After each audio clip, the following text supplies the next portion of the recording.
Salam, hər vaxtınız xeyir olsun.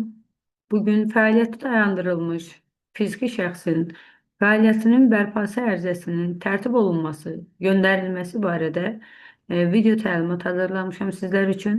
Bu video təlimatda fəaliyyəti dayandırılmış fiziki şəxsin vergi orqanına onlayn müraciəti ilə bağlı ətraflı məlumat öz əksini tapacaq.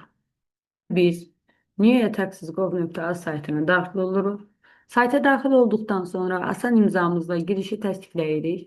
Giriş təsdiqləndikdən sonra qarşımıza açılan pəncərədə sağ tərəfdə şəxsi məlumatlar bölməsinə daxil olduğumuz təqdirdə fiziki şəxsin statusu dayandırılıb ibarəsi qarşımıza çıxacaq. Bu dayandırılmış statusun yenidən bərpası üçün biz ərizələr bölməsinə daxil oluruq. Və yeni ərizədə biz nə üçün müraciət edirik? Ərizəni yazma səbəbimizi tapırıq və qeyd edirik.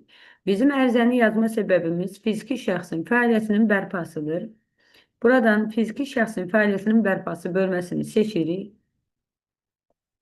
Seçdiyimiz təqdirdə ərizəni ünvanladığımız vergi orqanının və ərizəni ünvanlayan vergi ödəyicisini avtomatik olaraq seçir. Yəni bizdə vergi orqanı 2 saylı ərazi vergiləri idarəsi, vergi ödəyicisi Münəvvər Əlizadədir. Burada fəaliyyətimizi dayandırdığımız vaxt qeyd olunub. Eyni ilə fəaliyyətə nə zamandan başlamasını istəyiriksə o tarixi qeyd etməliyik.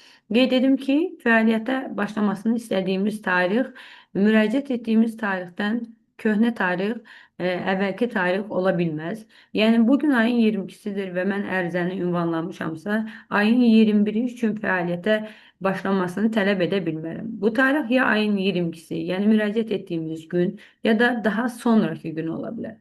Mən bugünkü günü, yəni fevral ayının 22-sini seçirəm.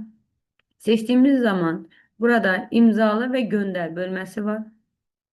İmzala və göndər bölməsini seçdiyim zaman mən qarşıma məlumat çıxır ki, aşağıdakı arayış imzalanacaq və göndəriləcək. Fiziki şəxsin fəaliyyətinin bərpası üçündür.